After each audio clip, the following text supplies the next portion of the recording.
বন্যার মধ্যে দেশের অধিকাংশ জায়গায় এখন মানুষজন ঘরবন্দি এবং রাজধানী সহ বিভিন্ন অঞ্চলে কোথাও বা কোমর সমান পানি, কোথাও বা গলা সমান পানি।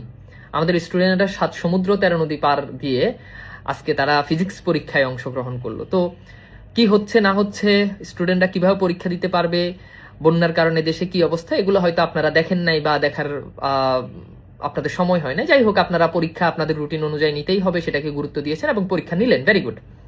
কিন্তু কি হলো, আজকে পরীক্ষা দেওয়ার পরে ফিজিক্স পরীক্ষাতে প্রশ্নে অসঙ্গতি এবং যেন তেন ভুল না। যদিও আমি ফিজিক্স বুঝি না অত, কিন্তু আমার ফ্রেন্ড লিস্টে অনেক ফিজিক্সের টিচার ছিল, তাদের পোস্ট দেখে আমি যেটা বুঝলাম যে যেই ভুলগুলো হয়েছে এই ভুলগুলো একেবারেই হওয়ার যোগ্য না।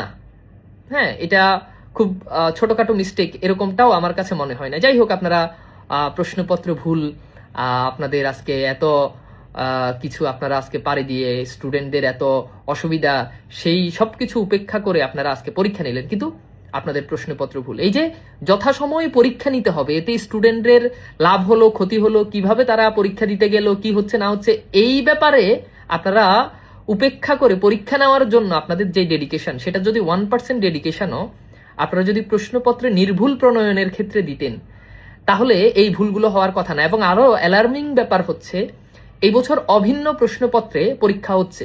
আগের বছরগুলোতে আমরা দেখেছি প্রত্যেকটা বোর্ডে আলাদা আলাদা প্রশ্ন, কিন্তু এই বছর তো একটা বোর্ডে একটা প্রশ্ন। আপনারা একটা প্রশ্ন স্ট্যান্ডার্ড ভাবে নির্ভুল ভাবে নিতে পারলেন না, লজ্জা, অত্যন্ত লজ্জাজনক বিষয়। একটা প্রশ্ন, এই প্রশ্নটাতেও আপনারা ভুল রেখে দিয়েছেন। সো আমরা আসলে কার কাছে যাব, কোথায় যাব? স্টুডেন্টদেরকে আমরা রাত দিন পড়াচ্ছি, আমরা যারা এই প্রফেশনে আছি, অনলাইনে পড়াচ্ছে ভাইয়ারা, অফলাইনে টিচাররা পড়াচ্ছে, কলেজে পড়াচ্ছে, আমরা নির্ভুল পড়ানোর জন্য চেষ্টা করি এবং নির্ভুল পড়িয়ে যাই শিক্ষার্থীদেরকে। কিন্তু সেই শিক্ষার্থীরা পরীক্ষার হলে প্রশ্ন উত্তর করতে গিয়ে যখন দেখে প্রশ্নপত্র ভুল, কি সান্ত্বনা, কি ব্যাখ্যা আপনারা সেটাকে দিবেন? শিক্ষার গুণগত মান বৃদ্ধির জন্য যথাসময় পরীক্ষা নেওয়ার থেকে অনেক বেশি গুরুত্বপূর্ণ হচ্ছে নির্ভুল প্রশ্ন করা। আমরা কি শিক্ষার গুণগত মান বৃদ্ধি করবো? আমাদের তো প্রশ্নপত্রই ভুল এবং প্রত্যেকটা বছর এটা হয়ে আসতেছে। আমরা মানে এই জিনিসটা একটা প্রশ্ন, জাস্ট একটা প্রশ্ন আমরা নির্ভুলভাবে করতে পারি না। প্রত্যেকটা বছর প্রত্যেকটা বোর্ডে এই সমস্যাটা হয়ে আসতেছে, কিন্তু এই বছর হওয়াটা এটা খুবই অনাকাঙ্ক্ষিত। এটা আমাদের আকাঙ্ক্ষা ছিল না, প্রত্যাশা ছিল না। একটা প্রশ্ন, এই প্রশ্নটা আমরা আসলে সঠিকভাবে প্রণয়ন করতে পারি না। এবং এই প্রশ্ন প্রণয়ন করা এই মহাগুরুত্বপূর্ণ পদে আপনারা কাদেরকে বসায় আছেন? মানে এদেরকে কেন জনসম্মুখে আনা হয় না? তারা তাদের দায়িত্ব কেন সঠিকভাবে পালন করতে পারে না?